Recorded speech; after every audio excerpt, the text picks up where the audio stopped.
4 ہیں، تو اس میں ایک مقدس نام جو ہے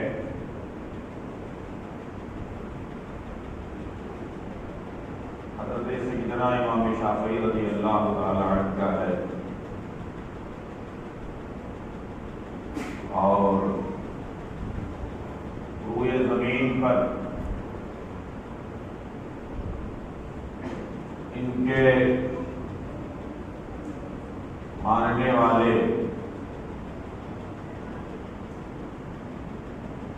کثرت سے ہیں، اور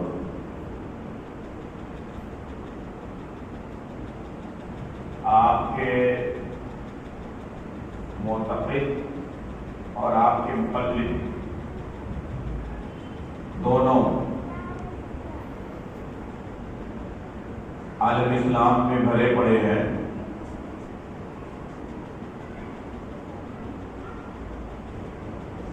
اور ہندوستان سے کہیں زیادہ باہر ممالک میں شافعی مذہب کے لوگ پائے جاتے ہیں۔ یہاں تو کثرت سے الحمدللہ رب العالمین حنفی حضرات ہیں، اور شافعی بھی ہیں، لیکن آپ باہر چلے جائیں دوسرے ممالک میں تو آپ کو کثرت سے شافعی حضرات ملیں گے۔ حضرت امام شافعی رضی اللہ تعالی عنہ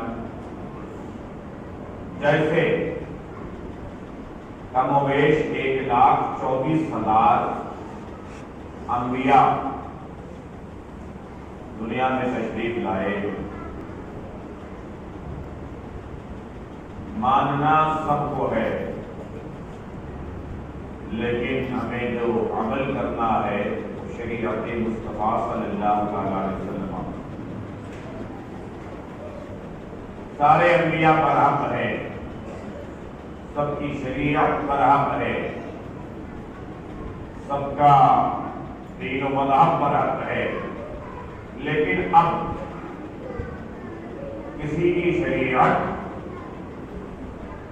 اور اس کا قانون حضور اکرم صلی اللہ علیہ وسلم کے تشریف لانے کے بعد نہ تو باقی رہی نہ تو قانون باقی رہا۔ قانون اگر ہے کوئی تو ایک ہی قانون ہے، قانون مصطفیٰ۔ دین اگر کوئی ہے ایک ہی دین ہے، دین حنیف، دین مصطفیٰ۔ شریعت اگر کوئی ہے تو ایک ہی شریعت ہے، شریعت مصطفی۔ کلام اللہ اگر کوئی ہے تو ایک ہی قرآن باقی ہے، محفوظ ہے، جسے قرآن مجید کہا جاتا ہے۔ اب ہمیں جس قانون پر عمل کرنا ہے اور ہم کر رہے ہیں وہ ہے قانون مصطفیٰ، شریعت مصطفیٰ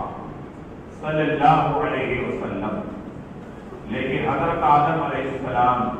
کا عیسیٰ علیہ السلام تک تمام انبیاء پر ایمان لانا، ان سے عقیدت و محبت رکھنا، یہ ہر مسلمان پر لازم ہے۔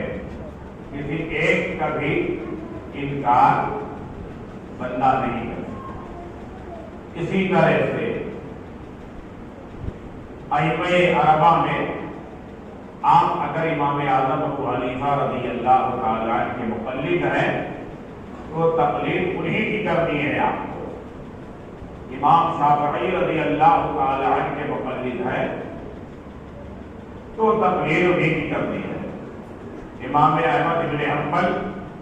امام مالک، کسی کی بھی آپ تقلید کرتے ہیں تو تقلید تو بہرحال انہی کی کرنی ہے۔ اور ماننے کی بات جہاں تک ہے، ماننا تو سب کو ہے، عقیدت سب سے رکھنی ہے، محبت سب سے رکھنی ہے، سب کا احترام کرنا ہے، عزت و توقیر کرنی ہے۔ اگر آپ حنفی مذہب سے تعلق رکھتے ہیں جو کہ عقیدہ سب کا ایک ہے، عقیدہ سب کا ایک ہے، کچھ مسائل میں اختلاف ہے، مسائل میں اختلاف ہے، لیکن وہ مسائل بھی ایسا ہے جو اس مذہب کا ماننے والا ہے اس کے لیے وہی مسئلہ درست ہے، اسی پر وہ عمل کرے گا۔ مثال کے طور پر ہمارے یہاں چوتھائی سر کا مسا جو ہے وہ فرض ہے،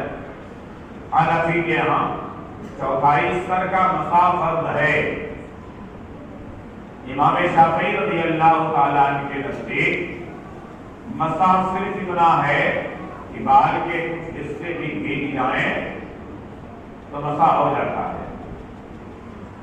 اب آپ حنفی ہیں، آپ نے اگر امام شافعی رضی اللہ تعالیٰ عنہ کے مسلک پر عمل کرتے ہوئے چند بالوں پر مسا کر لیا یا بھگا لیا، آپ نے ہاتھ پھیر لیا، تو آپ کا مسا اب عضو شرع ثابت نہیں ہوا، کیونکہ فرض نہیں ادا ہوا، فرض نہیں ادا ہوا۔ آپ کو حالانکہ وہ امام شافعی کے نزدیک وہ مسا ہے، درست ہے، لیکن چونکہ آپ ان کے مقلد نہیں ہیں، اس لیے آپ کو تو عمل امام اعظم ابو حنیفہ رضی اللہ تعالی عنہ کے مسلک اور مذہب پر ہی کرنی ہے، اس کے خلاف آپ نہیں کر سکتے۔ ہاں، اگر آپ نے اپنا مذہب تبدیل کر دیا ہو تو ضرورت کے پیش نظر بندہ اپنا مسلک جو ہے نا وہ بدل سکتا ہے، مذہب بدل سکتا ہے، لیکن پھر وہاں سے یہاں آنا، یہاں سے وہاں جانا، اپنی طبیعت کی خاطر مسلک یعنی مذہب آپ نہیں بدل سکتے، اپنی طبیعت کی خاطر آپ نہیں بدل سکتے۔ کوئی اہم مسئلہ ہو، ضرورت ہی پیش آ جائے، بغیر اس کے چارہ نہ ہو تو بہرحال آپ بدل سکتے ہیں۔ جیسے آپ حنفی مذہب میں سے تعلق رکھتے ہیں، کوئی ضرورت کی صدق درپیش آئی، کوئی مسئلہ ایسا سامنے آیا یا کوئی مسئلہ ایسا آیا جو آپ کے لیے عمل ممکن نہیں ہے، اور وہی کام اگر وہی آپ شافعی مذہب میں چلے جاتے ہیں تو وہ مسئلہ آپ کے لیے آسان ہو سکتا ہے، تو ایسی صورت میں آپ کو اجازت تو ہے، لیکن پھر پلٹ کر یہاں آنا، پھر وہاں جانا، تو علماء فرماتے ہیں اب یہ شرائع درست نہیں ہے، ورنہ پھر مذہب جو ہے نا، یہ ائمہ اربعہ کے جو مذاہب ہیں نا، یہ مذاق بن کر کے رہ جائیں گے، یہ مذاق بن کر کے رہ جائیں گے۔ حضرات ائمہ اربعہ عقیدے میں سب کا عقیدہ ایک ہے، عقیدے میں سب کا عقیدہ ایک ہے، اللہ سے متعلق، حضور علیہ السلام سے متعلق، صحابہ سے متعلق، تابعین سے متعلق، تمام جو ضروریات دینیہ ہیں ان تمام سے متعلق عقائد و نظریات سب کی ایک ہے۔ مسائل میں کچھ قدر اختلاف ہے، مسائل میں اختلاف ہے، اور وہ اختلاف بھی ایسا ہے جسے حضور اکرم صلی اللہ علیہ وسلم نے امت کے لیے رحمت قرار دیا ہے۔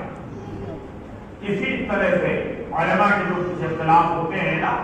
تو مجتہدین کے، تو اسے جو ہے نا حدیث شریف میں امت کے لیے رحمت قرار دیا گیا ہے۔ آپ جس پر عمل کریں گے اللہ تعالیٰ اس کا اجر آپ کو عطا فرمائے گا، اور آپ صراط مستقیم پر ہی کام کرتے رہیں گے۔ آپ کو کوئی بد مذہب نہیں کہہ سکتا، کوئی مرتد معاذ اللہ کوئی گمراہ نہیں کہہ سکتا، نہ کوئی بے راہی کا شکار کہہ سکتا ہے۔ اللہ پاک کا شکر و احسان ہے کہ ہم جیسے اپنے اکابرین علماء شیوخ اپنے اسلاف کی محافل انعقاد کرنے کے عامل ہیں، انعقاد کرنے کے پابند ہیں، تو آج اسی پابندی کے ساتھ حضرت امام شافعی رضی اللہ تعالی عنہ کی محفل میں بیٹھے ہوئے ہیں۔ امام شافعی رضی اللہ تعالی عنہ کی زندگی بڑی بے مثال زندگی ہے، اور بہت بے شمار فضائل و کمالات ہیں۔ عقیدے کی ایک بات ہے، حضرت امام اعظم ابو حنیفہ رضی اللہ تعالی عنہ عراق میں دفن ہے، عراق میں دفن ہے، بغداد معلّہ میں، عراق میں بھی جو ہے نا بغداد معلّہ میں دفن ہے۔ اس ایریے میں آپ کا آستانِ کرم ہے نا، اس علاقے کا تعلق بغداد شریف سے ہی ہے، ٹھیک ہے؟ تو حضرت امام شافعی رضی اللہ تعالی عنہ دوسرے ملک میں مقیم تھے، وہ ہر وقت میرے ذہن میں نام نہیں ہے، دوسرے ملک میں وہ مقیم ہے، اور حضرت امام اعظم ابو حنیفہ عراق میں ہے، بغداد شریف میں ہے۔ لیکن فرماتے ہیں امام شافعی رضی اللہ تعالی عنہ کو جب بھی کوئی مسئلہ درپیش آتا، کوئی مرحلہ ایسا ہوتا کہ وہ مسئلہ آپ سے حل نہیں ہوتا، یا کوئی ایسی بات ہوتی جو اللہ تعالیٰ کی بارگاہ میں عریضہ پیش کرنا ہوتا، اللہ سے کہنا ہوتا، اللہ سے دعا کرنی ہوتی کہ کسی مسئلے کا حل نہیں ملتا، تو امام شافعی رضی اللہ تعالی عنہ ایک لمبا سفر طے فرماتے، اور لمبا سفر طے فرما کر امام اعظم ابو حنیفہ کے آستانے پر آتے۔ کہاں آتے؟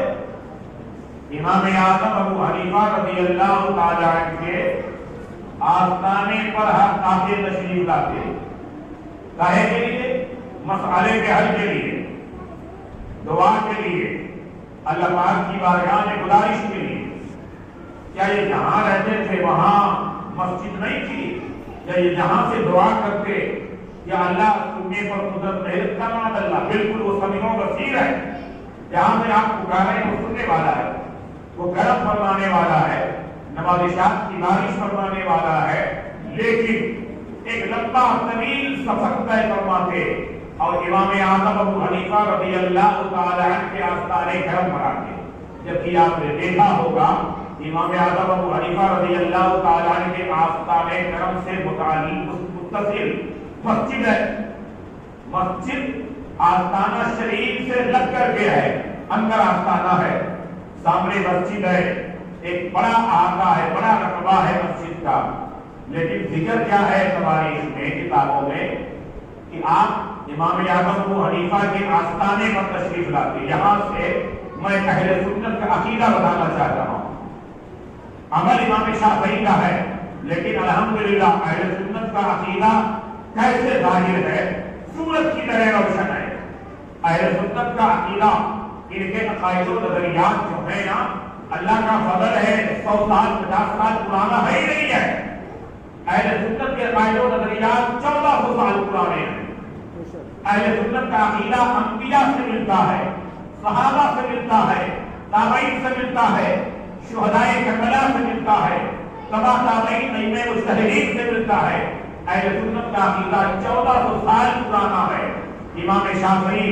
مسجد میں نزاکت تاریخ میں ہے، امام اعظم ابو حنیفہ کے آستانے پر آتے اور وہاں آ کر نفل ادا کرتے، وہاں آ کر نفل ادا کرتے، نفل ادا کرتے،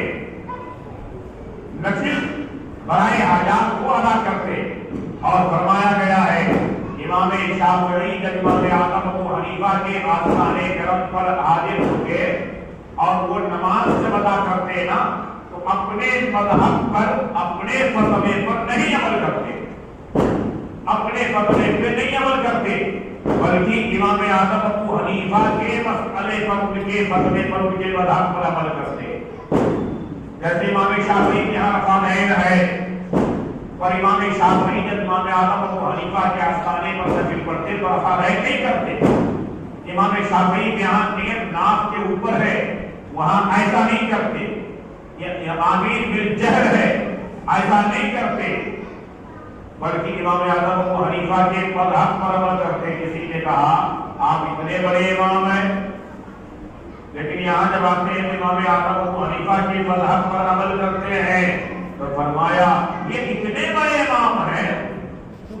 فرمایا یہ قبر کے اندر لیتے ہیں نا،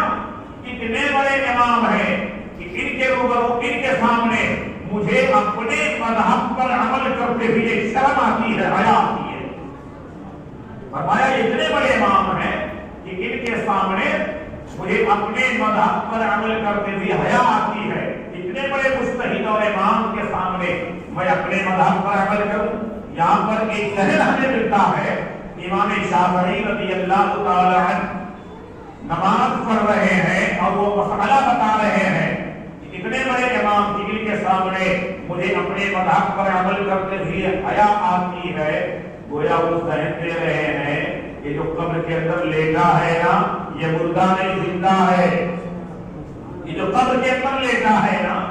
یہ مردہ نہیں زندہ ہے، اور ایسے زندہ ہیں، یہ ایسے زندہ ہیں کہ ہمارے قیام کو بھی دیکھ رہے ہیں، ہمارے رکوع کو بھی دیکھ رہے ہیں، رفعین کو بھی دیکھ رہے ہیں، آمین بالجہر کو سماعت کر رہے ہیں،